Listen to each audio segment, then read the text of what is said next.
All right, folks, the Bears, get their first win of the season, but yeah, definitely some room to improvement. I'll tell you how Tom Brady does on his first game in the broadcast booth. While the Cubs will honor a couple of their greats, but failed to gain ground in the NL Central. As we talk about that, and of course, Angel Reese, is done for the year. A tough break for the Sky, but they did get a little bit of a favor from a team yesterday. That and a whole lot more.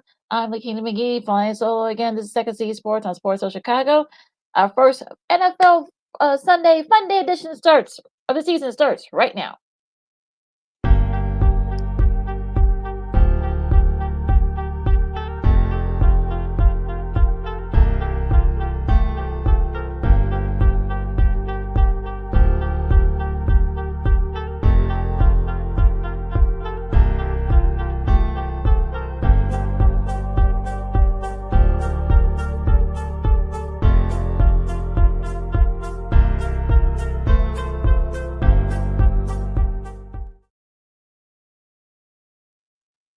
And happy Friday, happy Monday, everybody. Oh, well, either for wish it was Friday.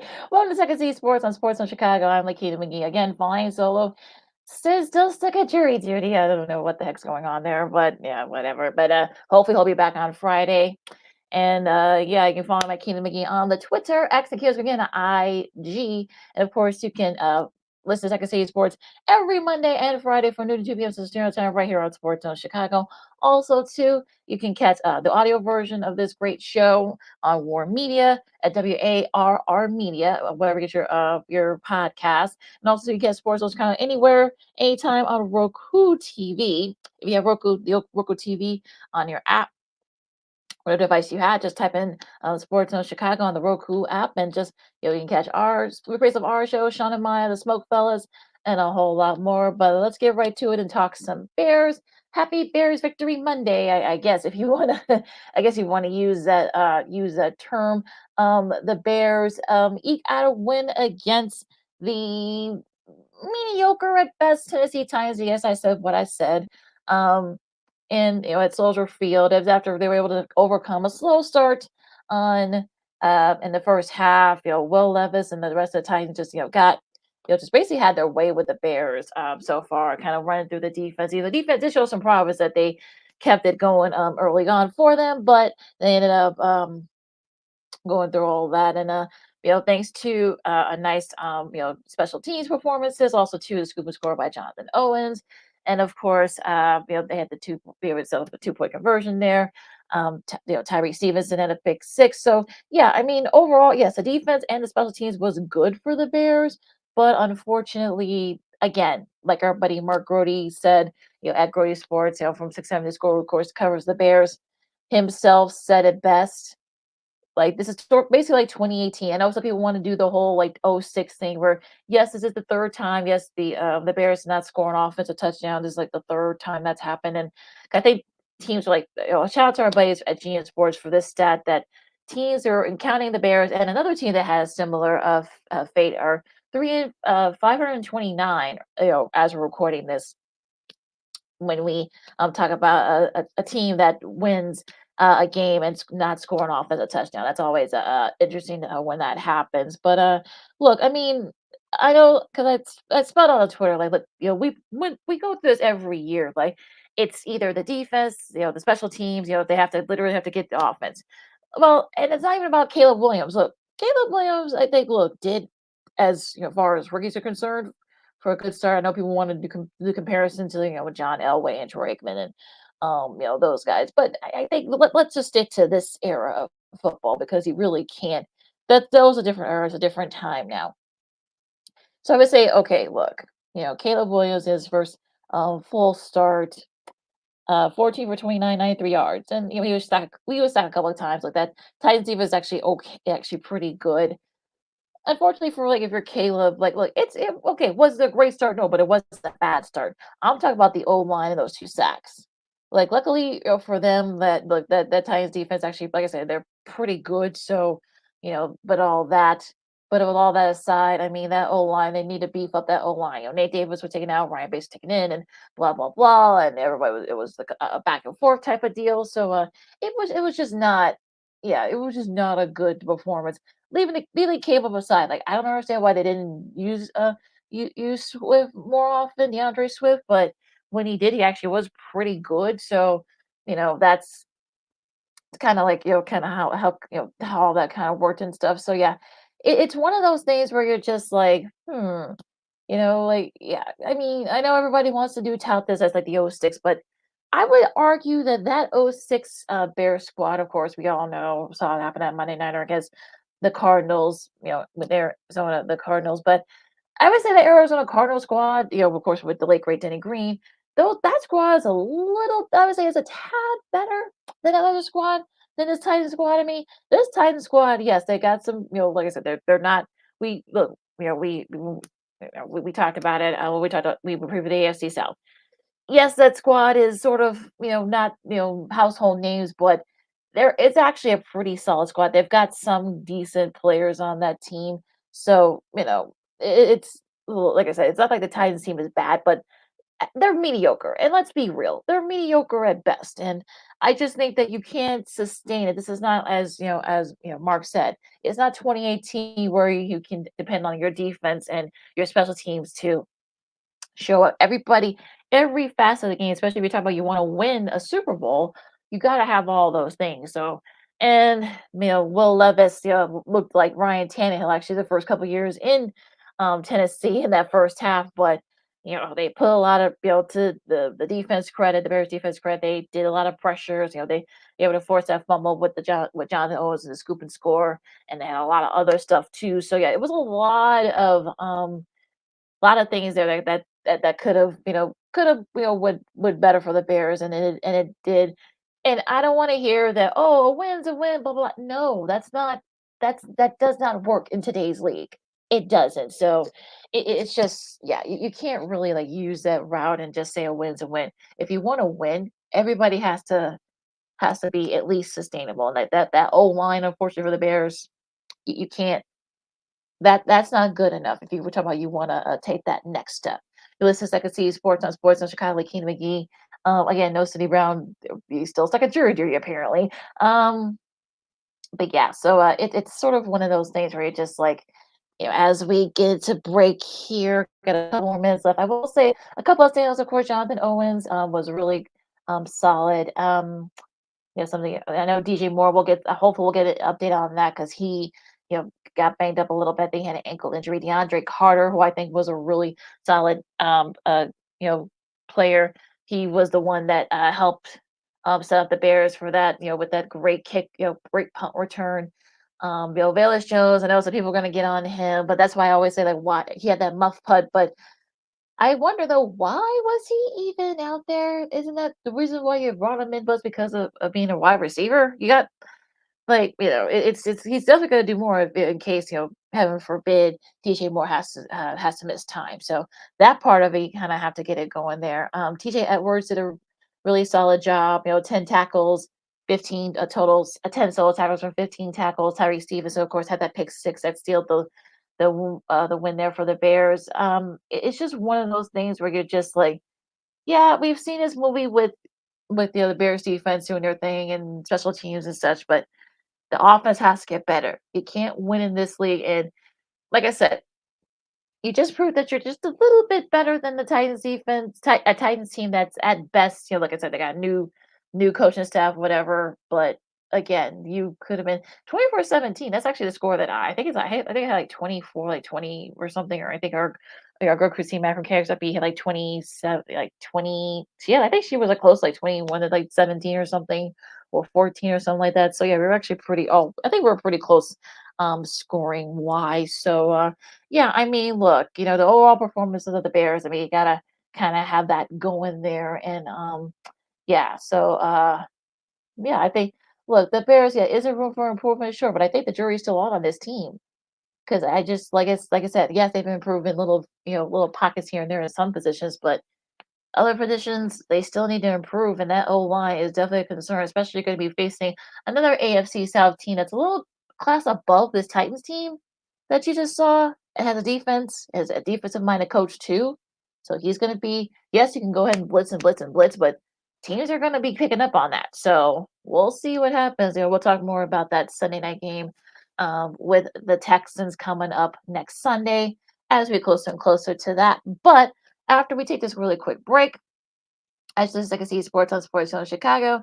We've got like the rest of the NFL Week One slate, some interesting surprises and some a couple standout performances, and I'll tell you how what I think how Tom Brady did in the booth on yesterday, and also a preview the Jets 49ers Monday night game coming up tonight. The King McGee, Second C Sports on Sports Zone Chicago. Our NFL Power Hour continues right after this. This year, my mom got me the perfect bag for back to school.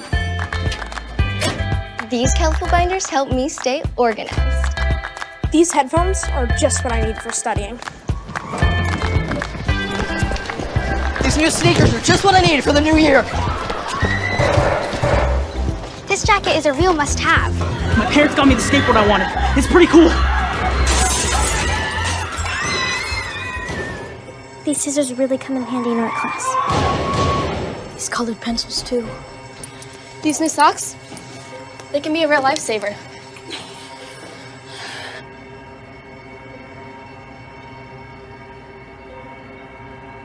I finally got my own phone to stay in touch with my mom.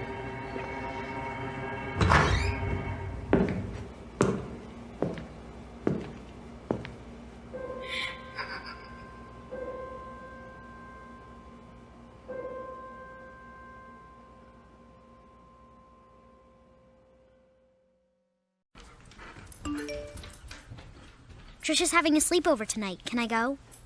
I wonder about Lucy's friends. What should I say? I know you're only 10, but one of these days a friend will offer you a drink. And alcohol at your age can lead to so many things. None of them good. So can I go to the sleepover? Lucy, I want you to promise me I something. finished my homework. Bigger promise. If there's any drinking, I want you to say, "No thanks, not my thing." Mom. I promise you. Your real friends won't care. Deal? Sure. Really? I promise, Mom. They really do hear you. Did you pack your toothbrush? For tips on how to start the talk, visit underagedrinking.samhsa.gov, a public service message from the Substance Abuse and Mental Health Services Administration.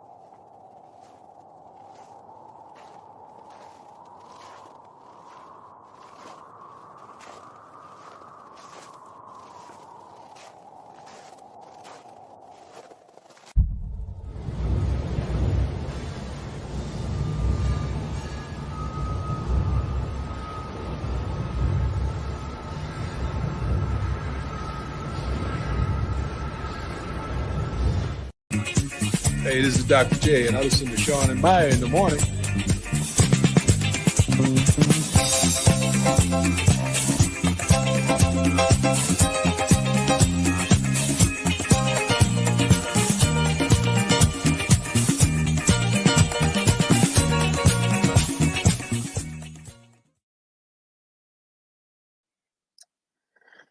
All right, welcome back to Second C Sports on Sports on Chicago. You can follow my Keenan McGee on the Twitter. X, he's going to be on the IG, of course. No sit today because he's still stuck fulfilling his duty. Okay, I guess, but so don't worry. You know what? I'm going to try to keep. I've been holding on for the last couple of days, so I'll keep holding on for it. We'll see if I do get somebody for Friday to talk Houston Texans football. But let's talk about the rest of the NFL Week One slate. Let's start at Friday, a rare Friday matchup in Sao Paulo, Brazil. between the Packers and the Eagles, and it's interesting because this is like, you know, first time in Brazil. I don't know if the league probably wants to make this a habit because of all the weird stuff that went on, but the field was kind of, and the guys were slipping and sliding, and unfortunately, it's because of that turf. Unfortunately, Jordan Love for the Packers got hurt. Good news is that he avoided serious injury, but the bad news is he's is going to be gone for like at the most 3 weeks, at the max 6. So, or 4. I think it's 4 weeks, depending on who you talk to. So yeah, tough loss for the Packers in more ways than one. But again, not the prettiest performance for the Eagles, but you take it after a slow start. Jalen Hurts led his Eagles down the field, scored a game-winning touchdown, and they were able to eke out a win down there in Brazil. So a nice start for the Eagles, and yeah, you got to be feeling pretty good if you're the Eagles right now. Like I said, you didn't have your best game.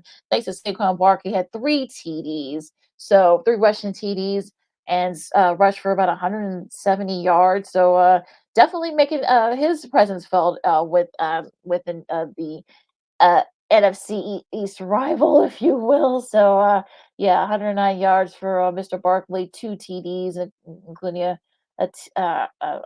TD catch. So yeah, definitely a solid showing. Like I said, not the prettiest. Like I said, both defenses and such. But yeah, that turf down there in Sao Paulo, yeah, yeah, that don't play on that crappy turf anymore. NFL, just saying. All right, so Gerard Miller, congrats to him. He gets his first win. And what is some of a mild upset, I would say. I think I know a lot of people. I know we all had, the three of us, myself, Sid, and our girl Christine Mack from KXRB, had Cincy, but a 16-10 upset win over the Bengals. We'll talk about the Bengals situation in a second. But yeah, Jacoby Brissett threw 121 yards. But it was Samandre Stevenson who had 120 rushing yards and a touchdown. So that definitely helped the cause there on a losing effort. Zach Moss for the Bengals rushed for 44 yards in the TD. Joe Burrow in his first game back since injury last year. He came back solid, 164 yards. But the real story here for Cincy is Jamar Chase. Only 62 receiving yards. Apparently, he's not playing without a contract this year. So that might get a little bit dicey, especially if it goes a little bit longer than I'm sure the brass with the Bengals aren't anticipating. So yeah, it's gonna get a little bit, especially if the Bengals do have a tough start. If they go like 0-4, 1-3, or something like that. So that's might be something to watch out for. But um like I said, a nice, but like a good performance by the Patriots. The defense did just enough. They sacked Burrow 3 times and only gave up 224 total yards. So yeah, so if you're Cincinnati, you got to be thinking, yeah, this is not how you want to do stuff. So hopefully they can figure things out. But yeah, nice win for his not bad first win for Mr. Gerard Mayo. So we'll see what happens there the rest of the way in these next few weeks. The Cardinals and the Bills turned out to be a pretty good game. I don't think anybody really had that game as in their bingo card. But yeah, it actually turned out to be a pretty entertaining game. I was actually watching the majority of this game via right here on the computer. So it was actually a pretty entertaining game. It was kind of back and forth. So if you're a defensive person, this does not apply to you. But yeah, 34-28 win as the Bills got a win against the Cardinals. We talked about this with Nick King from CBS 5 down in Arizona. And look, I mean, the defense for Arizona really wasn't a factor, but look, Josh Allen out there for 232 yards and 2 TDs. So Kyler Murray in this losing effort had 162 passing yards and a TD. He also was a leading rusher, 57 yards. I know Sin really hates it when that happens. So you got to feed the ball to James Conner more. James Cook had a nice showing here in his first game with the Bills, 71 rushing yards.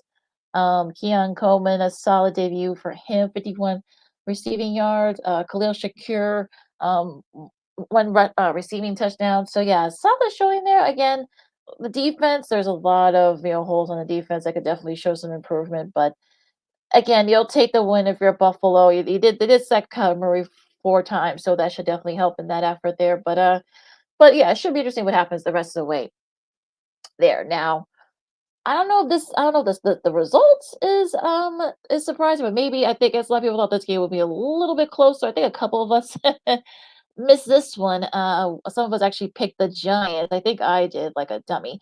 But yeah, but Minnesota said 28-6 Minnesota over the Giants 28-6, and just cover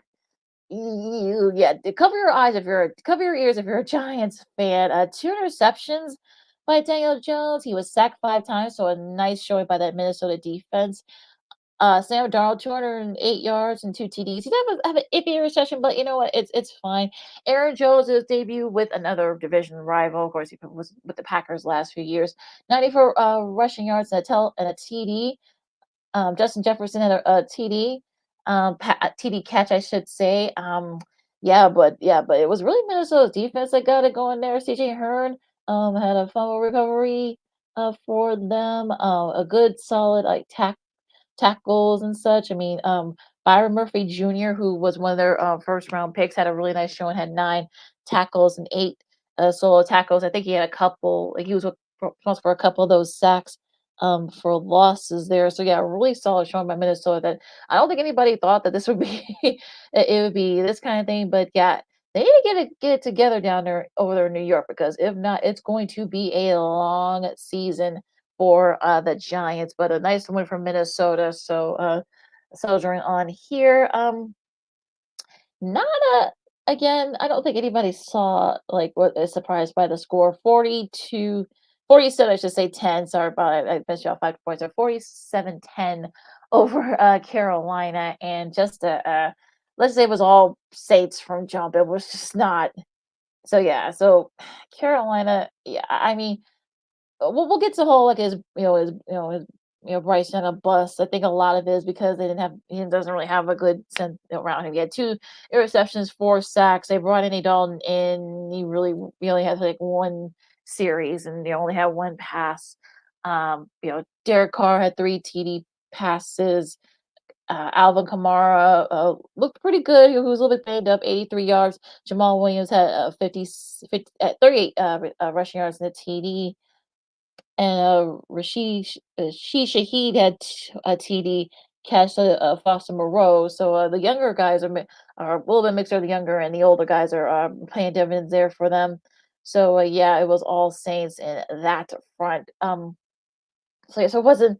Yeah, it's gonna be a long season for Carolina. It looks like now another surprise. Now remember I said that earlier. Teams that did not score offensive touchdown were 3 and 4, 529, I should say. There was actually one team that did. Of course, we know 2 of those records were from the Bears yesterday, of course, no 6. Well, the Steelers actually joins in the club now too, 18-10. And this was probably one of the bigger surprises over Atlanta. Justin Fields, 156 yards, 13 for 20, 17 for 23, I should say. He also had 57 rushing yards. For that one, Najee Harris, 70 yards. George Pickens, that was Fields' favorite target. Had all that, but yeah, I mean, Mika Fitzpatrick. It was really the defense for Pittsburgh.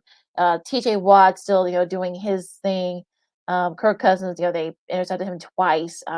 They really pressured him, and it was one of those things where Bijan Roberts had 68 rushing yards for them in a losing effort for the Falcons. McLeod. I know Kyle Pitts was a little bit banged up. He did have a touchdown catch where he was wide open. If you guys saw that early in that game, but yeah, I don't think anybody saw this one coming. I think look, this is again, this is sort of like, this is the Steelers from the last couple of years. I mean, quarterback play. They didn't score touchdowns. The defense did enough. The special teams.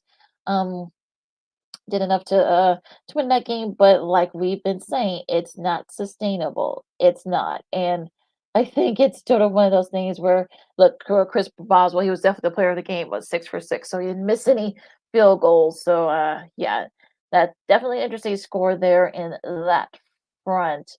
But yeah, we'll see if the Steelers, we'll see what happens there. Now, Miami and Jacksonville, this was ended up being a pretty entertaining game. I'll leave the stuff that happened off the field alone. This is not like the time to discuss a sports show, but Google is your friend, kids, if you want to see what happened to or allegedly happened. Well, they didn't allege it was this video, but what led up to that, after the game, before the game, I should say. But yeah, I mean, it just well, like I said, I'll leave that alone.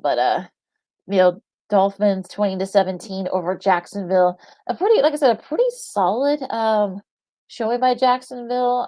But it was Jason Sanders' 52-yard field goal as time expired that led the way for the Dolphins. It was kind of back and forth, but again, it was sort of one of those things where Jacksonville, again, we've been saying this for the last couple of years. They didn't make the plays when they had too late, and Tua, with that new contract, 338 yards and a TD. Jeff Wilson had it really wasn't a lot of rushing yards. So I think Miami, I think only had like about like 80 rushing yards total. So Tyreek Hill, of course, had a TD catch. Jalen Waddle had 100 and plus receiving yards as well, 109. On the flip side, though, for Jacksonville, Gabe Davis, his first game with the Jags, 62 receiving yards. Um, Tank Bigsby had 73 yards. The rookie for Jacksonville. So, like I said, it was really kind of defense. Defense is just enough to. I know Devin Kane had a solid showing as well for the Dolphins. So, yeah, it actually ended up being, again, one of the better games of the noon slate. So, pretty solid there if you think about it. Another one, the last of the noon games in the AFC South, like another very entertaining game. I was glued to this one as well. I watched this one on the computer. Houston. Houston edged out Indy 29-27. And it's interesting because, this is, of course, this is going to be the Bears' next opponent. So, we'll see. But yeah, a couple of kings there by the defense. Stephon Diggs and Joe Mixon, with, of course, now the new Texans, made a big impact for them. Was also the defense there that kind of, they gave up some plays early. Anthony Richardson, did you guys see those two monster long TD passes that he made? Like this, it was just like just a great ball by him. And it's one of those things where you're just like, Alec Pierce caught one of those TD passes at 125 receiving yards, just didn't make enough the big plays late to edge out Houston's CJ Stroud. Had for 232 yards and two TDs, 159 yards for Joe Mixon and a TD. So yeah, yes, Bears good luck trying to stop him next Sunday night. Nico Collins had 117 yards, including a super great acrobatic catch where he kept his knees in bounds, and that sealed the win for the Texans. So yeah, really good, a pretty thrilling game for an AFC South game. I know people get on the AFC South sometimes, but a couple of teams are actually pretty entertaining. So yeah, so this early division game, which is very entertaining for the AFC South. So really solid game there. Let's check and see sports on Sports Social Chicago. Keena McGee with you as again solo holding down the fort here. Let's go into I think that's those are all the noon games. Let's go into the 3 o'clock plus games. You got the Raiders and the Las Vegas Raiders and the Chargers. Chargers was a really good showing. Jim Harbaugh gets his first win back on NFL sidelines. 22-10, the Chargers over the Raiders. Justin Herbert, his first game back since last season, 141 yards and a TD. It was really J.K. Dobbins' first game with the Chargers, 135 rushing yards and a TD. On the flip side, though, Gardner Minshew, 257 yards, I should say, and a TD. Interception, but to the credit of the Chargers defense, 4 sacks and had an interception. So, yeah, a really solid showing by the Chargers defense. Zamir White, only 44 rushing yards. That's the leader there. Devontae Adams, of course, you guys are wondering, had 59 receiving yards. And yeah, I'm wondering how long that's gonna be before he before he kind of starts saying that he wants out. So that's something to look out for. I know people are going to be asking about that throughout the season. And like I said, especially if the Raiders have a terrible start. So we'll see what happens there. Like I said, the defense is really the case there. Asante Samuel Jr., Derwin Williams Jr. all had a really solid showing. Of course, also so did Joey Bosa. Puna Ford had the interception that I talked about for the Chargers. So really solid showing there. And I know they were celebrating down there over there in Los Angeles and this with Jim Harbaugh. So that's a pretty good solid showing there. Let's see, Seattle and Denver now. Shout out to our buddy Spiro Diaz who had the call of this game with Anna Marcelletta. Seahawks and Denver. Sorry, Chris, our buddy Chris Gilman, our go Christina, because Hobby, of course, we know if you guys was to watch the show, you know that Chris Broncos is his favorite team. But 138 yards for Bo Nix, but 2 interceptions. Yeah, the second one was actually pretty bad, and I think Marcelo kind of still showed it to you, during that. If you guys go to Awful Announce, he kind of basically described it kind of perfectly there. Geno Smith, 171 yards and a TD and an interception. Kenneth Walker the third had 103 rushing yards, and a TD. So yeah, so a solid showing by the Seahawks. Again, brand new era down there. So Mike McDonald, of course, gets his first win as head coach. So a really solid showing for first game head coaches, and even I know Jim Harbaugh's not technically a first year guy, but his first game back. But yeah, so thanks to Mr. Kenneth Walker Jr. And that nice little showing there by them. So yeah, good showing by the Chargers, and I mean the Seahawks, I should say. I know, yes, and also too, yeah, Mike McDonald gets his first win. So yeah, uh, really good showing by the Seahawks. So looking really good. I know Mina Kimes is very happy about that. Washington and Tampa, it was basically all Tampa. They did Washington did score a couple of touchdowns late, but they really weren't a factor there. Just like I said, they were just outclassed by Tampa, and I feel like Tampa kind of set the message like, look, y'all want to say Atlanta's like the new solid team in the NFC South, but remember, we're still the champs. So yeah, they're trying to send that message early on. Baker Mayfield threw for 209 yards and 4 TDs. Um, 2 of those TD passes were to Mr. Mike Evans, of course. Chris Godwin had a TD catch as well. Jaden Daniels again didn't really. He wasn't terrible. 17 for 24, 184 yards. He was sacked twice, but again, just wasn't. And he also was the leading rusher, hit 88 yards. Like I said, I know Sid hates that. So, but yeah, so I'm just like, yeah, it's a little interesting to, but yeah, I mean, they couldn't get it going on neither side. They only had like about 300 total yards in offense for them. It was really like, again, it wasn't really the prettiest game, but yeah, it was just like defense just gave up too many big plays for Tampa, with Tampa. So, and like I said, Baker Mayfield, wants to make use of that contract. So we'll see. It's going to be kind of interesting there. What happens with that now?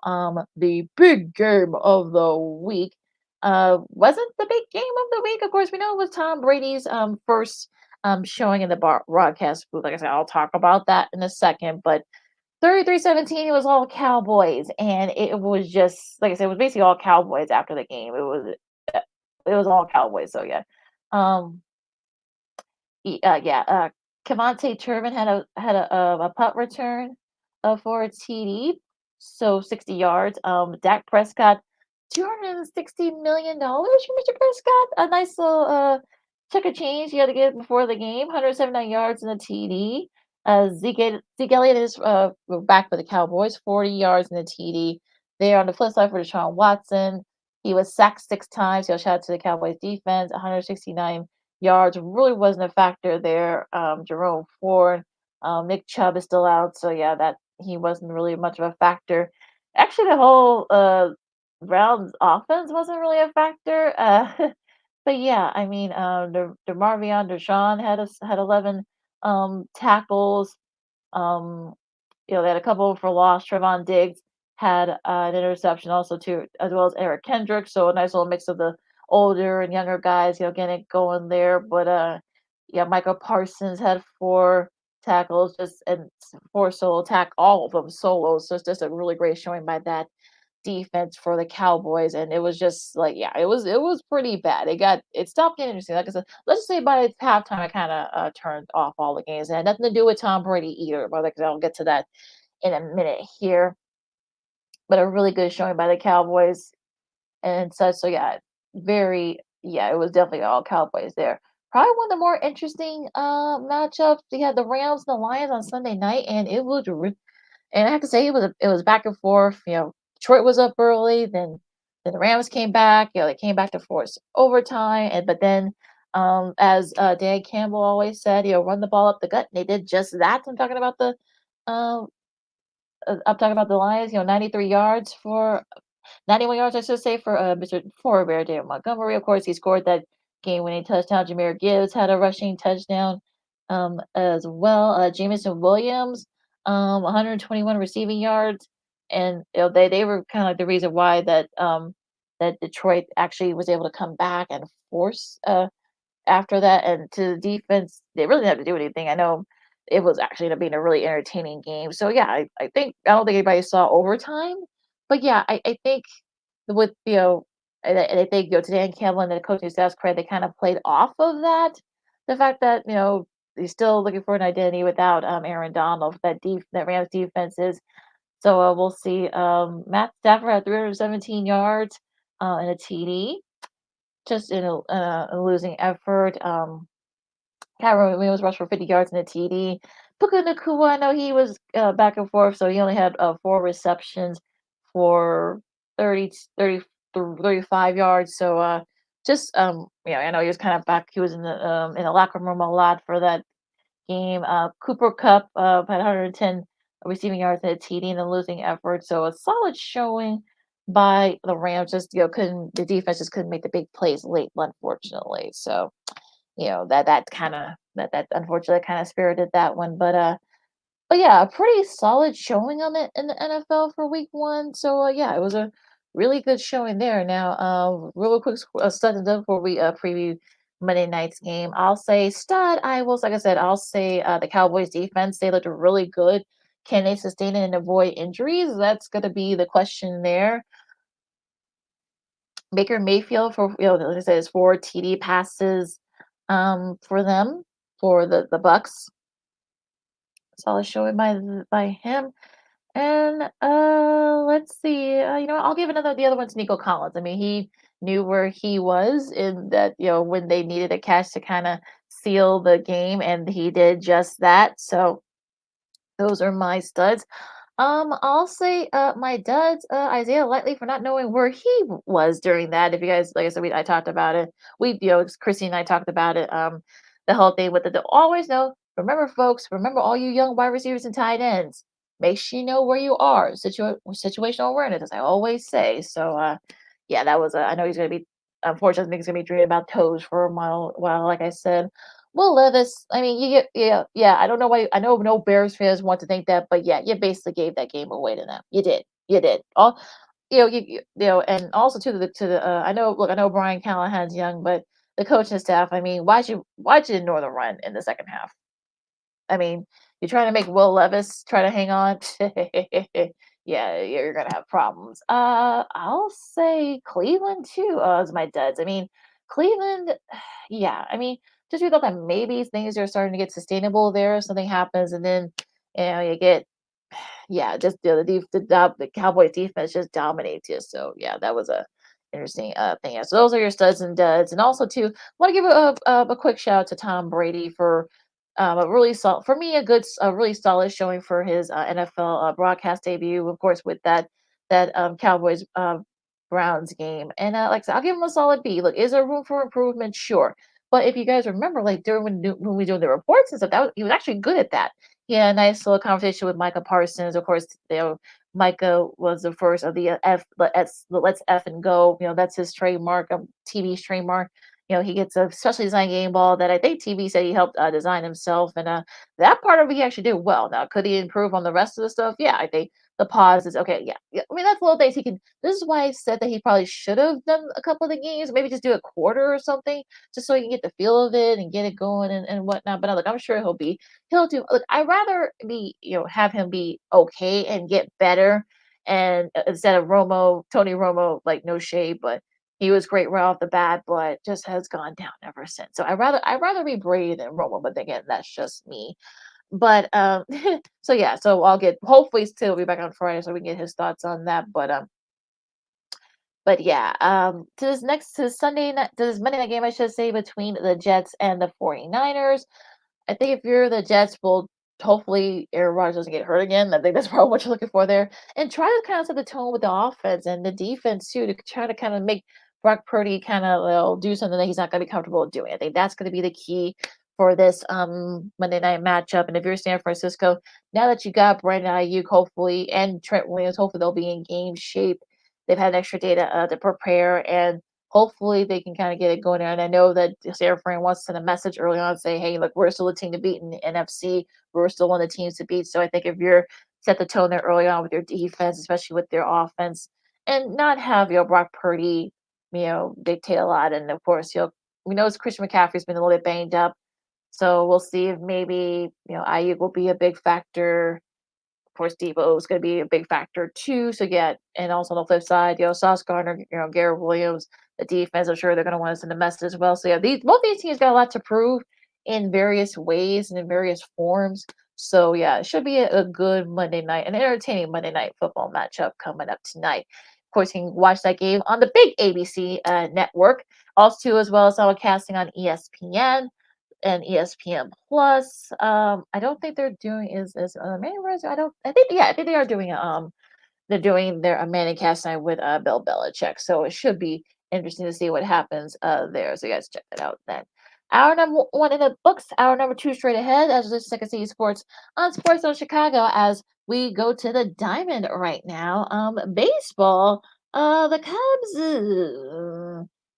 They did honor a couple of their greats. Unfortunately, they couldn't gain any ground on the field. So we'll talk about that, of course. Things getting a little bit interesting in a couple of the divisions as we get only a couple of weeks left in the baseball season. If you're a White Sox fan, you're praying to the baseball gods. So that and a whole lot more coming up next. Lakeem McGee, hour number 2 coming up next. And of course, we'll talk some college football and a little bit of WNBA as the sky gets bad news about Angel Reese. We get a little bit of a favor yesterday as well. Second City Sports on Sports of Chicago. We go to the Diamond coming up right after this. No, I don't know though. I'm scared. I mean, it's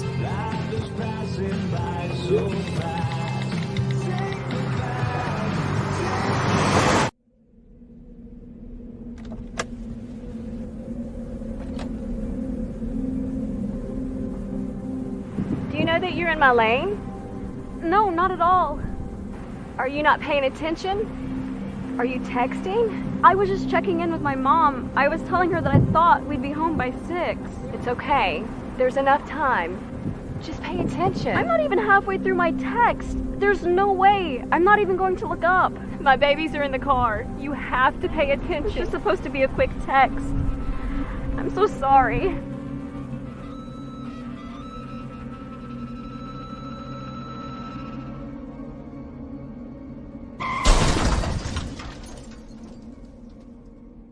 Hi, I'm Tom Brady, the director of DODEA. September is National Suicide Prevention and Awareness Month. The simple act of reaching out and caring for those in our communities is something we all can do. Just being there for someone you care about can be a tremendous first step in getting them access to confidential resources and support that they need. It only takes one person and one small act and 1 minute to make a difference. Let's make a difference.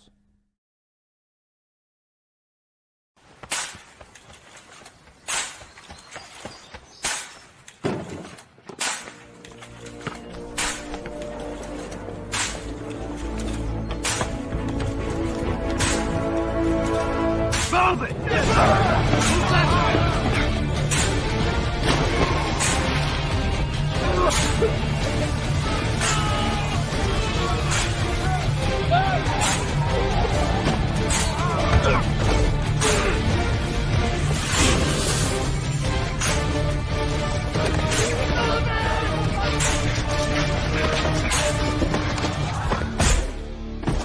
Many will hear the calling.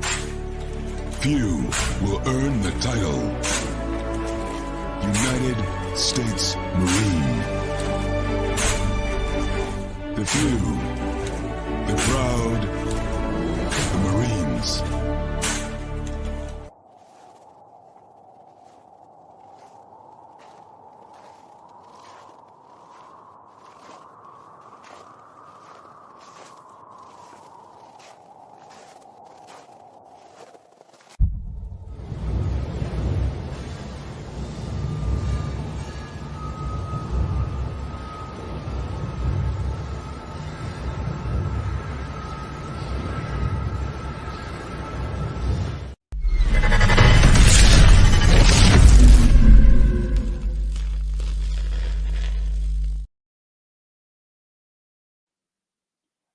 and welcome back to Second Seed Sports on Sports on Chicago. I'm Lakina McGee. You can follow my Keena McGee on the Twitter, @SakiraScreen IG.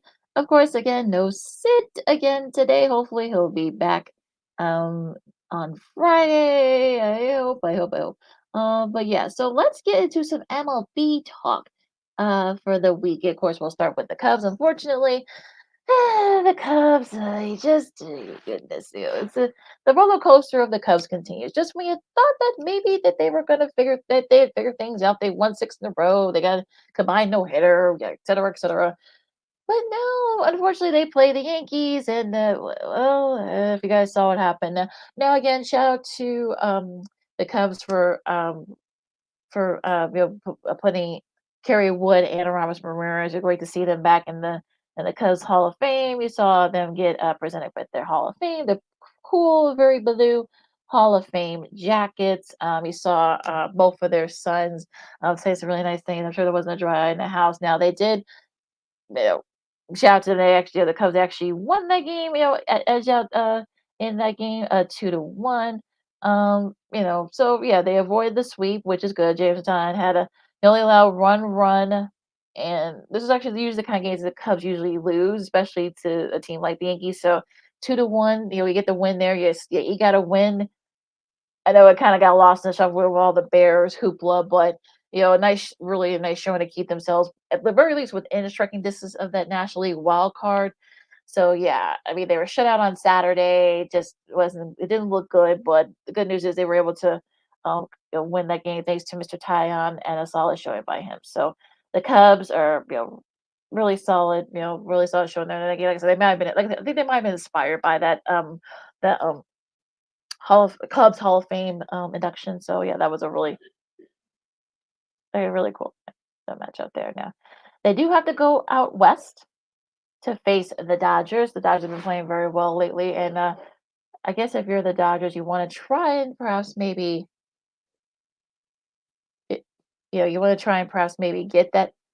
Perhaps maybe just don't get swept. Just don't get swept by the Dodgers. I guess that's probably the only thing I can say because the Dodgers have been playing pretty well. They haven't clinched the division yet, so I think that really kind of helps them. So I think if you're the Cubs, you want to try to get as much of it as possible. Try to win a couple of these games to try to see if you can gain a game and get with the strength of the Mets in the National League wild card. So yeah, it's gonna be interesting to see what happens in that series. But starting tonight. But I'm kind of fascinated to see how the Cubs because usually it's a house of horrors over there at Dodger Stadium. So Kyle Hendricks against Walker Bueller. That should be an interesting matchup there as well. Well, like I said, we'll go through the rest. I'll go through the rest of the schedule coming up. You got Shota and Yamamoto. Yamabibo about Yamamoto. Of course, I think they're past. I'm sure they crossed. That should be a good matchup coming up tomorrow. That's actually going to be well. So I'll go through the schedule. Yeah, that should be interesting because that's going to be a nationally televised game. And of course, finishing up the series, you got Jordan Wicks and Bobby Miller. Miller's actually been pretty solid for the Mets. So yeah, I would say if you can just win a couple of those games. Like I said, you don't have to win all three. 'Cause I know that's going to be hard because it's the Dodgers, but just win a couple. Try to perhaps maybe get going, and we'll see what happens. You can't really do anything about the teams you're in the wild card. Can't worry about that. Just take care of your business. Hopefully, you can kind of get it going there. Now, as far as the White Sox are concerned, I'll keep it short and sweet with the White Sox. They did win yesterday against the Red Sox, 7-2. Dominic Fletcher and Gavin Sheets. I mean, they had an error. The Red Sox did, so they were able to kind of capitalize. They scored on that. That kind of broke the game up because I think I think they were down. I think like 2-1, and they were able to come back and win it. They scored, I think, like 5 runs, and they scored. I think they scored like 5 runs in the ninth. So they were able to avoid this. That error. That error kind of started the rally for the White Sox. So you know, get the season going them. So yeah, I guess that's one of the few bright spots if you can take it if you're a Sox fan. So I know it's not funny, but yeah, it kind of is. But yeah, I think White Sox fans, you have your 33rd win, your 33rd in the 111. So yeah, it's gonna be interesting to see if they can kind of how this all kind of plans out and shakes out. But they do play the AL Central League Guardians. So I'm sure the Guardians would love to put a capper on that division and beat the White Sox. So yeah, it should be an interesting series there, but for other reasons. But yeah, you listen to Second City Sports on Sports Chicago with King McHugh with you. Just to, like I said, just go. Like, I'm sure White Sox fans are probably just like 18 more games. 18 more games. Yeah, we'll start with let's go to the rest of the baseball because I don't want to depress the mood here. But let's talk some Orioles now. The Yankees are up a half a game on the Orioles. The Orioles lost 2 out of 3. They actually scored a really solid. They actually had a really solid win on Friday, but they lost the next two to Tampa. So yeah, that's going to be a half game. You don't want to they're going to get into the playoffs regardless. I'm talking about the Orioles, but that kind of loss, those because I think one of them they had a chance to perhaps maybe take the lead and win. Those are kind of losses, especially this late in the season, come back to bite you in the butt. So we'll see if Baltimore can kind of get it together there. Now Cleveland, remember what I said that Cleveland, they didn't have a good weekend, and they're going to want to take it out on the White Sox.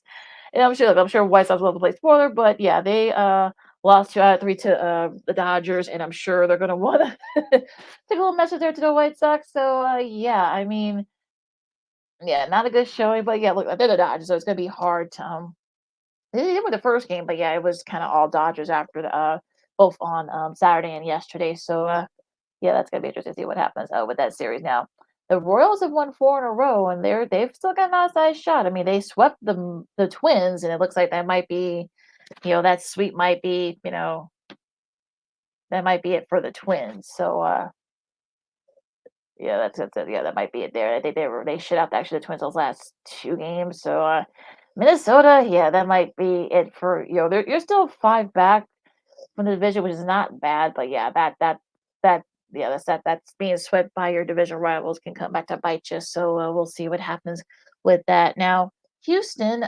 going into the AL West, there's at least I can see sports, which I like Keenan McGee here with you. Houston.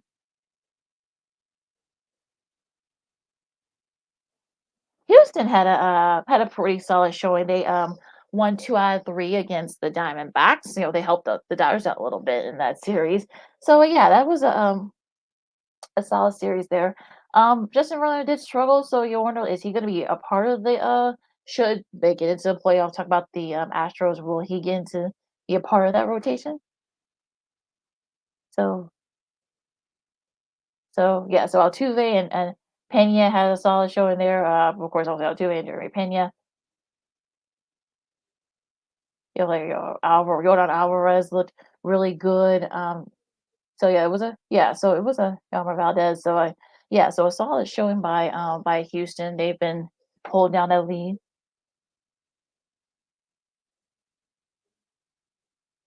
Seattle? All right, Seattle. Look, they did, 1, 2 out of 3 against St. Louis in St. Louis, so that should definitely help them in that front. But unfortunately, that. So yeah, interested to see what happens with that. Now, going into the show here and go into the National League. You know what? I want to take a really quick break, and I'm going to be right back to Second City Sports on Sports Zone Chicago. I'm looking at McGee. Stay right there.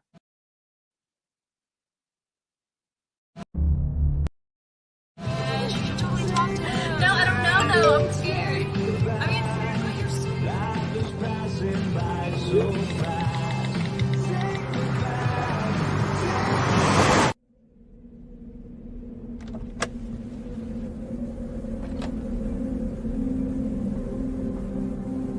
Do you know that you're in my lane?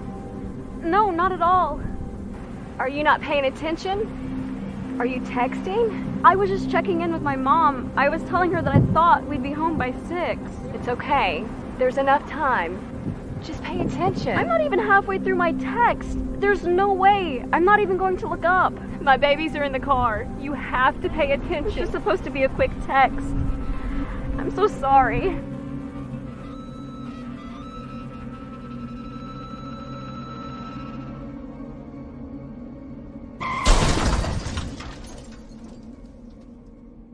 Hi, I'm Tom Brady, the director of DODEA. September is National Suicide Prevention and Awareness Month. The simple act of reaching out and caring for those in our communities is something we all can do.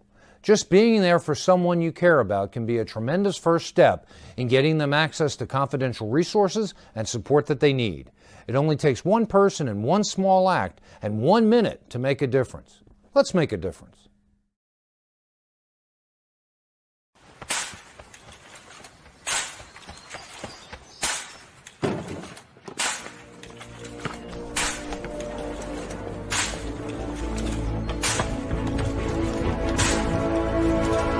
Move it!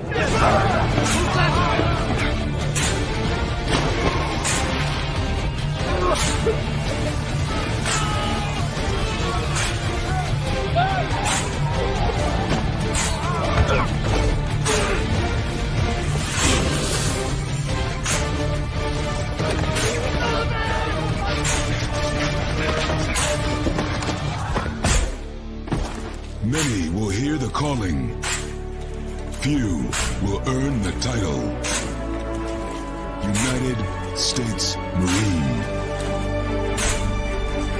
The few, the proud, the Marines.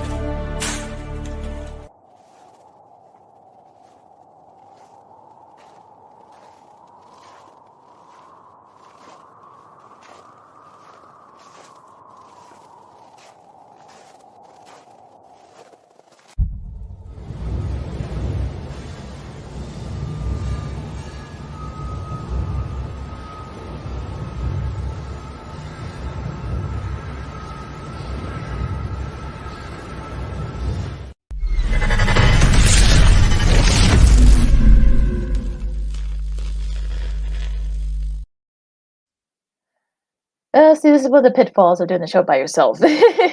Yeah, I had to answer the phone for mom, but don't worry, don't worry, don't worry. Everything's all good. Everything's fine. But yeah, just had to double check on some things. But welcome back to Second C Sports on Sports on Chicago with Keenan McGee. Here with you, flying solo again today. Let's go to the National League since we're talking some baseball and finish up our baseball discussion. The Brewers, I don't know what I think their magic number, I think I saw somewhere was like 15 or something like that. But they did, yeah, they did lose 2 out of 3 to Colorado, but again, they're well ahead in NL Central, so not too worried about them. So they'll probably be a matter of if, but when they win that division.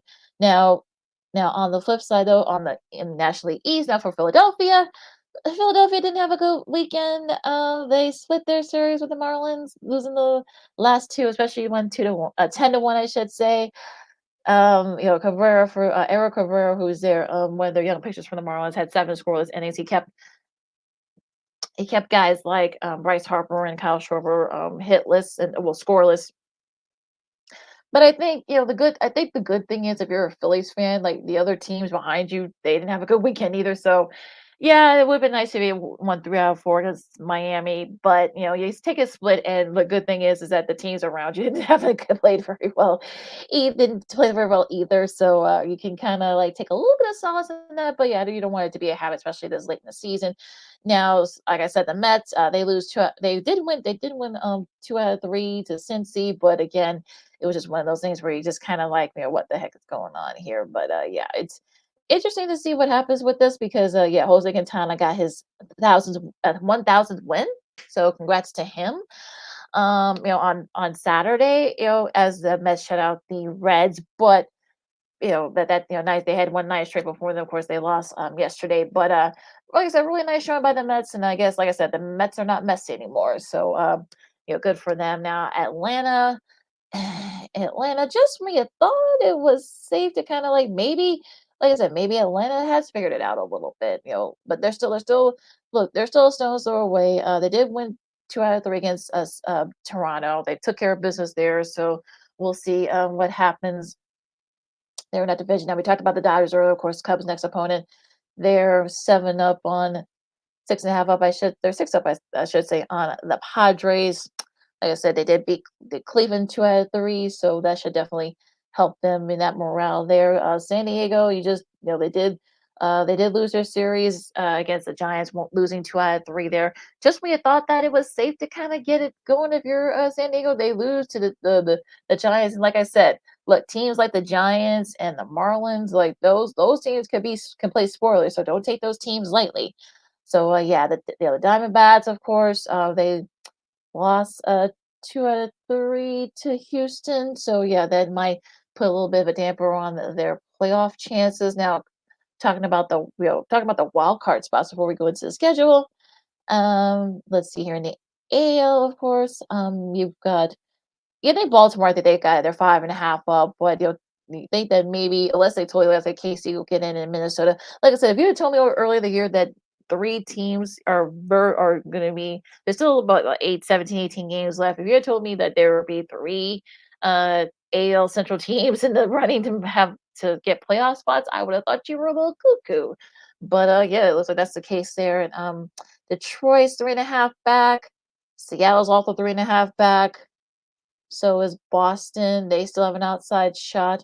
And yeah, even Arizona. I mean, look, it's 5 back. It's a little bit of a stretch there, but again, we'll see what happens with that. Now, in case you're wondering where the Cubs are, they're 5 back now of the wild card with the Mets, but they would have to jump over the Braves, who they're now tied with the Mets, but the Mets actually have the tiebreaker against the Braves, so that's why the Mets are up right now. But yeah, Cubs are 5 back. Definitely need to win this series against the Dodgers to have any chance to actually have a shot, perhaps maybe gain a game or two to perhaps maybe put themselves in a position to still be in the running for that NL wild card spot. So getting a little bit dicey in some spots, but I think you gotta be feeling pretty good about that if you're baseball. So that might not be a bad thing. So we'll see what happens there these next 2.5 weeks of the season. Now let's go to the schedule real quick. Miami and Pittsburgh. Yeah, this is gonna be a good matchup here. Opening Tampa Bay and Philadelphia, Cincinnati and Atlanta. I'm sure since people love to play spoiler. We got Kansas City and the Yankees. You got the Mets and Toronto. Toronto's probably would love to play spoiler there. Of course, Baltimore and Boston. Hoping to put some distance there in that division if you're Baltimore. Minnesota, they host the Angels. Hopefully they can get themselves back in it. That first game is going to be on FS1. Cleveland and the Guardians, of course, they start their series. That's early start at 6:40. And of course, the Cubs and the Dodgers. That's that. If you got ESPN Plus, you can watch game 1 of that game. Some of the other series, you got Colorado and Detroit. Let me see which ones am I missing here. I did Kansas City, Baltimore, Angels, Cleveland. Yeah, I did Cincinnati and St. Louis, Oakland and Houston, San Diego and Seattle. That should be a fun one. 2 teams fighting for playoff spots, and Milwaukee and San Francisco, Texas and Arizona. Those are the rest of your schedule there. The second game of that Baltimore Boston series will be on TBS at 6:10. That's their Tuesday game of the week there, and the top part of a doubleheader. And I'm thinking this game is going to be blacked out in Chicago. So if you're hoping to see the battle of Shota and Yamamoto, you won't be able to see it. So if you're in Chicago, but yeah, it is on TBS at 9:10 tomorrow night, so you guys just check that out. It should be a fun matchup. I think it's gonna be nationally, so we gotta check that. The Prime Video game on Wednesday, you got the Royals and the Yankees. That should be a fun one there. And the FS1 game, you got San Diego and Seattle.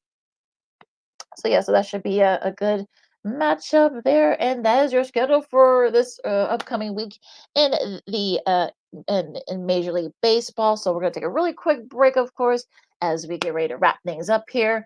College football, as one top 10 team sends a message, another top 15 team, I should say. And also too, but actually it was a good for the most part. Like I said, there was actually one part of the on the Illinois side that didn't do very well in their game on Friday night. I'll talk about that after the break. But yeah, so much college football to talk about from the second full week of the season. Also, you got a tough injury for one of the Skies Rising for the WNBA. Supposed actually a couple of stars. You got one star already established, and they got another star, of course, for the Sky, the WNBA. her season's done for the year, but they did get a little bit of help over the weekend in the playoff for a little bit of breathing room. That and a whole lot more coming up next. Lakina McGee, Second City Sports, and also we crowned a couple new U.S. Open champions, so I'll check that out as well. Did America win one of those men's or women's finals? Well, we'll have to. I'll tell you guys about that coming up next. Lakina McGee, Second City Sports on Sports Zone Chicago. Rapid fire start coming up right after this.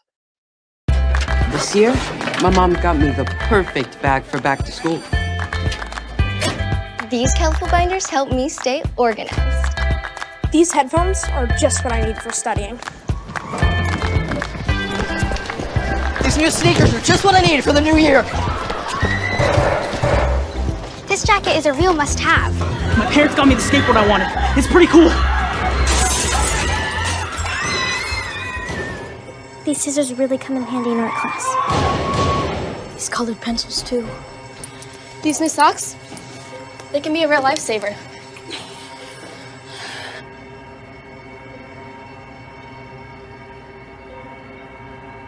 And I finally got my own phone to stay in touch with my mom.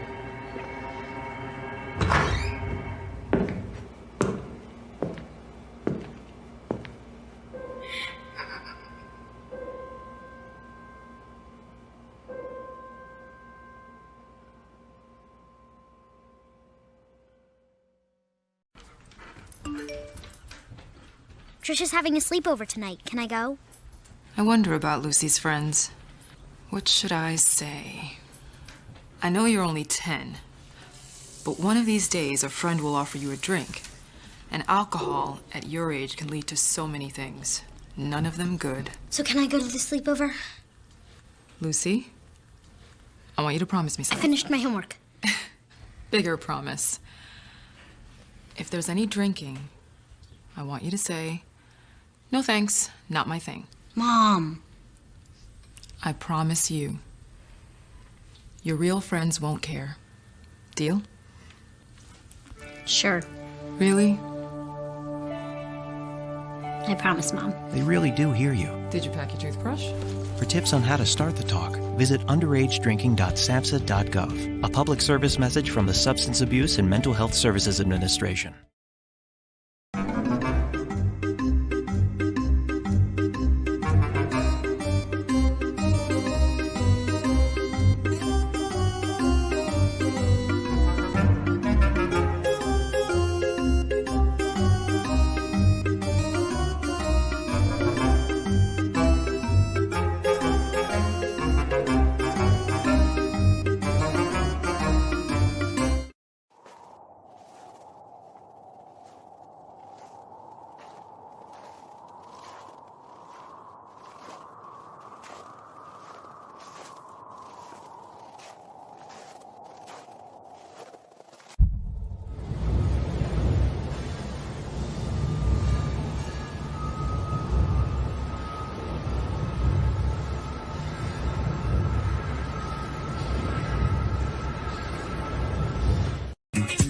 Hey, this is Dr. J, and I listen to Sean and Maya in the morning.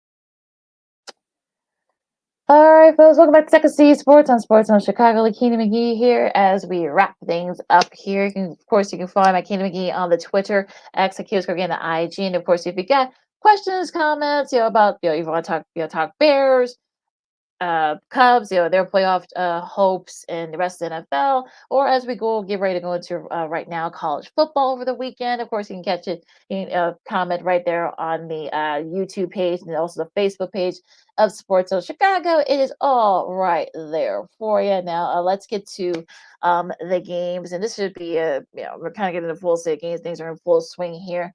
Now, I want to talk about the Friday matchup real quick. BYU beat SMU, and unfortunately for Northwestern, it wasn't all good news. It wasn't all good for the local teams here in Illinois. They lost a tough one to Duke, 26-20. A nice win for Mr. Diaz, Coach Diaz in his first first year as head coach over there at Duke, and Malik Murphy at 242 yards for Duke. Had a couple of struggles here and there, but it was kind of got interesting at the later on in the game. Duke came back, and of course they tied the game. They forced overtime, and after a nice after they exchanged scores in the first overtime, Malik Murphy had a rushing TD to get the win, and unfortunately, a questionable call by Northwestern. Like, why are you look? You had a nice showing. Running. Like, why were you trying to throw? You only needed 1 yard. 1 yard could set yourself up to get a touchdown, perhaps maybe win it with a 2 pointer. But I digress. But yeah. So but nice win for Duke and for Mr. D for Coach Diaz. Like I said, his first year there, so a good win there. Probably one of the, like I said, one of the, again, keeping up with the theme here with the local teams, probably one of the biggest, definitely one of the bigger upsets um this weekend was Notre Dame being upset by Thomas Hammock and his Northern Illinois squad 16-14, and thanks to a last second field goal. Look, give Thomas Hammock credit, because I'm sure they didn't think that no one really had that. I don't think anybody in Northern Illinois probably had them winning this game. They got paid a nice little chunk of change, 1.4 million. Whoops. So yeah, but yeah, I mean, I mean, it was just like one of those things where you're just like, what the heck just happened now? Is Northern's first win against a top 10 team. So and if you guys all saw Coach Hammock's emotion after the game with Zora Stevenson, and just the emotion. Like, this is a guy that lives and breathes Northern Illinois football. He's from Fort Wayne, Indiana. He went there in the earlier mid '90s. So he's been at the coaching staff for years now. He knows about recruiting in that area. And of course, Ethan Hampton wanted to actually play for Notre Dame. Oddly enough, he threw for 198 yards and a TD. It was really the rushing attack for them. And Ontario Brown, 99 rushing yards for Northern Illinois. And it was really the defense. Giving the defense some love too for the Huskies. They were able to, they kept Riley Leonard in check. 2 interceptions that they caught. So yeah, really solid showing. And I believe they're ranked in the top 25. I think that's the first time I'm thinking, like, oh, good lord, since like the late '90s that they've been ranked in the top 25 in both the coaches poll and the AP. So yeah, really solid showing there. I'm sure that if you actually heard the radio call from Andy Garcia, no, not the Oscar-nominated actor Andy Garcia, although I know he's a big football fan, college football fan, but no, we're talking about Andy Garcia, of course. Um, you know, does great work, radio work for both the Northern Illinois football and men's hoops program. I think he does a few college women's games as well for them, and a really solid showing by him. And if you saw the emotion after the game, how everybody was celebrating the Husky. I know they're still partying over there in DeKalb. So congrats to Huskies, and shout out to our buddy Jason Pfeiffer, who I know he went to Northern. I think he still has friends who live and work out there. So I know he partied a little bit over there where he's at down in Michigan. But yeah, so really congrats to them. A big showing for Northern, and a huge upset for them. Nice program builder that could definitely help there. Now Georgia, no problem with Tennessee Tech. Ohio State, same thing with Western Michigan, no problem. Now, probably this is probably another. I don't know if like there's. I don't even think the score is really surprising. Neither is the result, but Texas dominated Michigan 31-12, and just like I said, they were just outplayed, outclassed. I mean, all those things. 246 yards for Mr. Quentin Ewers, and 3 TDs for him. You got Ryan Ringo, had like the thing rushing. Gunnar Helm had 98 yards and a TD. Caught one of those TD passes for Mr. Ewers. I know Don Edwards was one of the few holdovers from that one national championship. Yeah, he can't really do it all by himself, and I felt kind of bad for Sharon Moore because he, like I said, he's still playing. He's coaching without a contract. I found that out, which is a little bit crazy. But yeah, here are some of the streaks that Texas good win for Steve. I think probably his best. I think Steve Harkins is probably his best win, by the way. So really solid showing by him. Now here's what Texas broke the streaks against Michigan. This is what streaks are broken. Ready?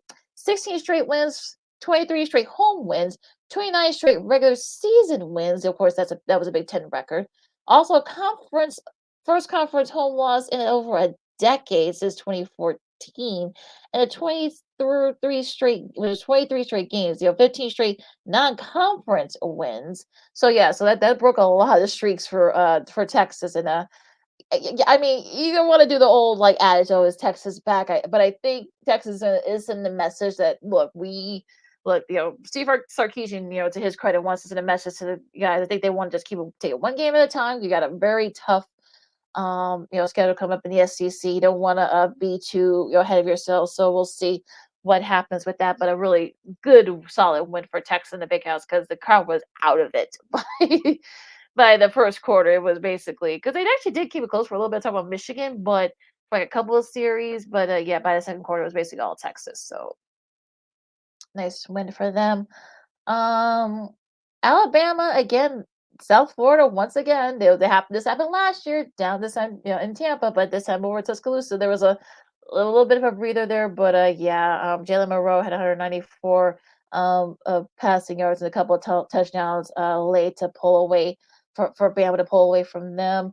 Ole Miss beats Middle Tennessee. I think Lane Kiffin's actually okay with them not not getting a lot of attention. They're just like, okay, we'll just prance around over the top 10. So it's just and like I said, coaches are very and we know Lane Kiff is very quirky that way. So I think he's he's okay with no one really paying attention to him right at this point.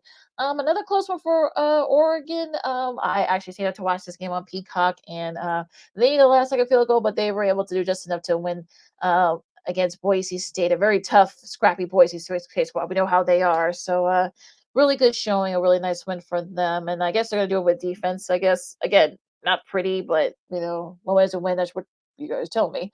Uh, Mizzou? No, bro. Mizzou? Oh, wait, okay, yeah, there we go. Mizzou, no problem with Buffalo, not the Bills, not the Buffalo Bills, not Josh Allen. I'm talking about the Buffalo Bulls from the MAC. They're in the same conference as Northern Illinois, in case you guys are asking. Penn State, was a little scared for a little bit down there in Happy Valley, but they did pull off, got the big, plays late, and they were able to pull it off against Bowling Green by 7. So if you took the under in that game, we had a nice little weekend there.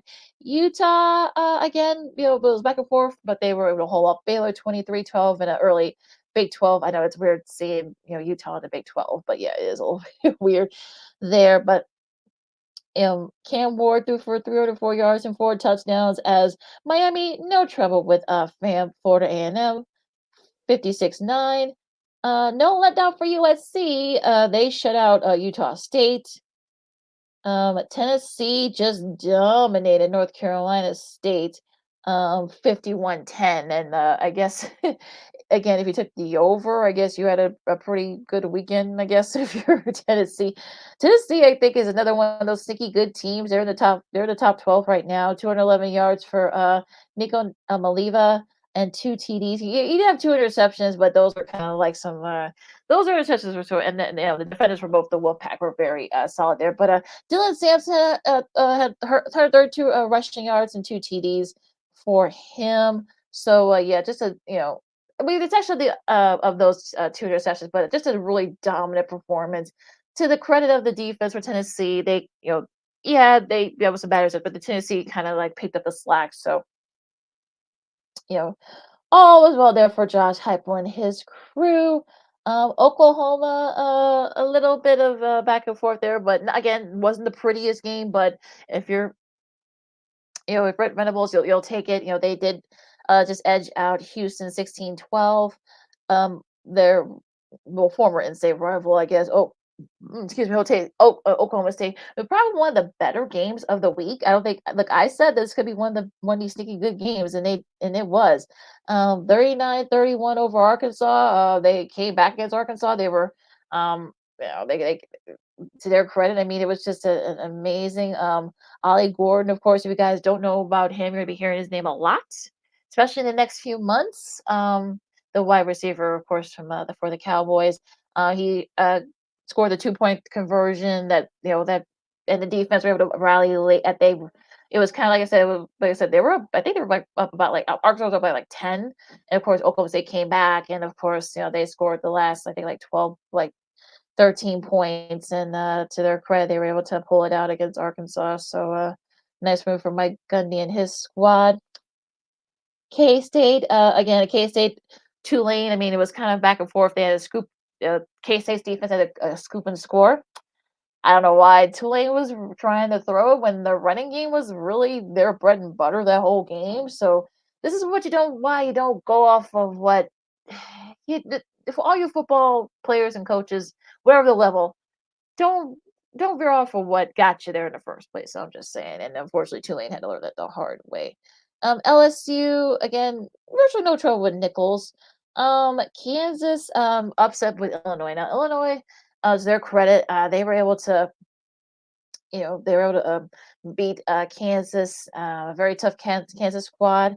Um, Jalen Daniels, not no, it's not Jalen Daniels, but Jalen Daniels had 3 interceptions, and Luke Atmeyer had 142 yards. It was really, like I said, it was really the defense for Illinois that kind of sort of that kind of got them going there on the defensive front, and they were able to kind of keep them at bay. And you wonder with because Xavier Scott had 2 of those 3 interceptions, and one of them was a pick six, so that kind of broke the game open for Illinois, and they were able to hold off Kansas. And unfortunately for Kansas, like this is one of those games where you kind of like get knocked down a couple plays just when you're sort of going around thinking, hey, now we're one of the big dogs, and you're just like, no, you're not.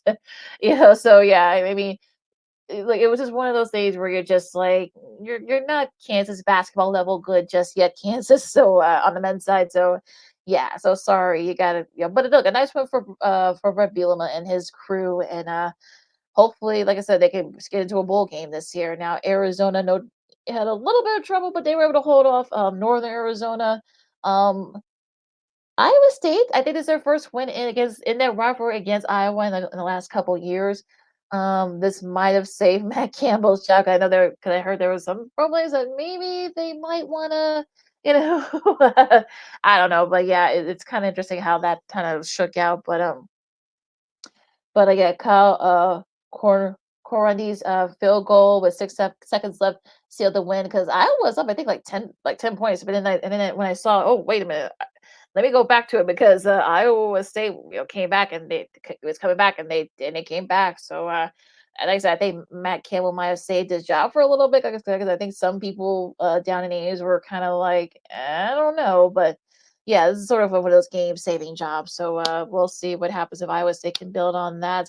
Louisville, no trouble with Jacksonville State. Um, Big upset here in the ACC. Syracuse, the first big win of the Fran Brown era. They beat Georgia Tech in 31-26. I say they were able to hold them off, and just a really solid game and a good win for Brown. I know my buddy Dave Kerner, the Syracuse grad. I know he's probably still celebrating knowing him, but yeah, it's a nice showing by Fran Brown and that squad. And like I said, Syracuse, like I said, they're 2-0 now, so we'll see. Minnesota with a nice bounce back win against Rhode Island. Appalachian State, again, Clemson, no trouble with them. Like this, I took it out on poor Appalachian State. 66-20. Texas A&M with a nice bounce back win against McNeese. Michigan State with a nice win against Maryland, 27-24. South Carolina, 31-6 over Kentucky. I don't think anybody had that score coming. Look, Shane Beamer has his guys playing right now. They have a big game coming up this weekend, so we'll talk about that on Friday. But a nice showing by them so far. Let's talk about that old Big 12 matchup as the second seed sports on Sports Chicago. Lakeem McGee here, flying solo again. Let's talk about that Nebraska versus Colorado. 20-10. It was basically all Nebraska. I know they didn't put the ball well in the second half. I think they didn't have as many yards, but they really didn't need to do anything there. So they did dominate, and their defense definitely. Not saying not saying that this defense is going to be the old black shirts defense from you guys remember the black shirts defense back in the 70s, 80s, and 90s, and even like probably the early aughts. But they basically played like, I mean, Shador Sanders had did throw for 244 yards, but again, like I said, a lot of those were garbage yards because it was basically all Nebraska. Dylan Raiola, who, what do you know? We just found out that is guess who his cousin is? A three-time Super Bowl champ, Pat Mahomes, three-time Super Bowl MVP. Pat Mahomes, yeah, Pat, Patrick on Twitter said, yeah, no, that's my little cousin. If you saw his warm up, he does the same warm up his big cousin does. So, yeah, boy, because on his mom's side, go figure. But he had a nice showing there, 185 yards and a TD. Dante Dowder has 74 rushing yards and 2 TDs. Yeah, it was all Ramiro Johnson had a TD catch. So yeah, it was like I said, it was basically all Nebraska on the defensive front. I think they sacked Shador Sanders, I think 6 times. So yeah, that was like I said, that's the old black shirt defense from way back when. Um Timu Tommy Hill, I should say, had an interception as well. Caught the interception, like I talked about earlier. But yeah, I mean, Matt Rule, to his credit, he said nothing. He said, "I'm not going to give them bulletin board material. I'm not going to get you guys don't give them bulletin board material." And look, it worked out. Great difference. They basically had a dominant performance. And yeah, I mean, is the honeymoon over with over there in Boulder? We'll have to wait and see. I mean, it's just like it's one of those things where you're just you thought that maybe they were figuring things out, that maybe they would get better. They had a lot of turnover. I'm talking about Colorado. I think they had like about 48 guys for the transfer portal. But is it not? Is it the coaching? Is it the fact that Dion just isn't coaching as he should? Is it like the coaching staff? It's just it's one of those things where you just don't know what to do. So yeah, it's kind of crazy to figure that out. But yeah, just a really but a really great performance. So let's not take away from the Nebraska's performance, especially on the defensive front. Matt Rule has his guys like balling, and we'll see if they can kind of get it going as we go into the Big Ten part of their schedule coming up in a couple of weeks. Mississippi State, Arizona State. Yes, Mississippi State. I actually saw a little bit of this game too. Pretty good game. Arizona State edged them out there. Wazoo virtually no trouble with Texas Tech, TCU, no trouble with LIU, and yeah, those are some of the big games there. So yeah, we got a lot of again, not again, there were some good showings and some upsets, but yeah, that's what we love about college football. So week 3 should be interesting too with a lot of great games. So we'll talk about that on Friday. Let's Second City Sports Sports on Chicago. Lakina McGee here with you as we start wrapping things up here on the show. Now I want to give a couple of shout outs in the US Open. Couple of well, these folks aren't new to winning grand slams, but there is a first US Open to Ariana Zabalenka. She beat Jessica Pruga, but a nice showing by her. Beat her in straight sets on Saturday to win the women's title. This is her third grand slam, her first US Open, and I know she's been through a lot the last couple of years with injuries and other things going on, but she's been able to bounce back, and now she's at the top of the tennis world. So congrats to her. And then, like I said, Jessica Peruga. I mean, like I said, this was someone that was gonna retire, if you believe that. But yeah, she's had a great last couple of years. Hopefully, she keeps it going, and this will encourage her to be even more hungry. So we'll see what happens with that. Also, too, Yannick Sinner.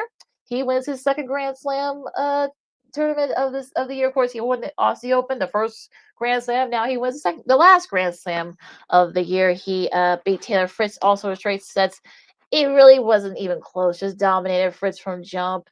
Sinner, I think, was just a better player. I don't know. Like I said, I don't even know if Tiafoe. People go, "Oh, Tiafoe bit why put it." No, because yeah, that is true. I mean, Tiafoe actually has beaten Sinner, I think, once, and actually always played him tough. But yeah, I think in Fritz's case, he just ran out of gas, unfortunately. So yeah, the drought of no American men winning a Grand Slam continues on this, in the singles front. So, but yeah, hopefully it'll just, edging closer to that. So we'll see what happens there. But yeah, congrats to Sabalenka and Sinner for winning both their second Grand Slams. So, really solid shows by the two of them. Now going to WNBA, a tough news for the Rising Stars, of course, one of the stars of the sky, Angel Reese. She fractured her wrist against the LA Sparks on Friday. Unfortunately, it's now come out that she's done for the year. So unfortunately, her season is going to be even if the Sky do somehow make the playoffs, she's not going to be a part of it. So really tough loss for them. Now Kennedy Carter is back.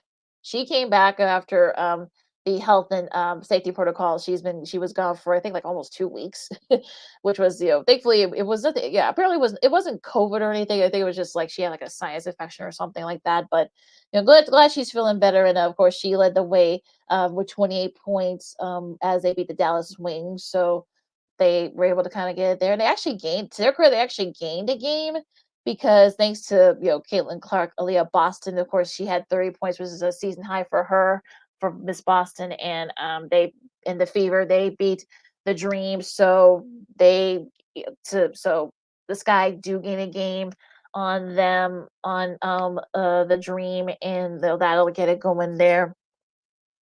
Of course, a tough loss for the Dream in overtime. And hopefully, Asia Wilson, I know she had a lower a leg injury herself.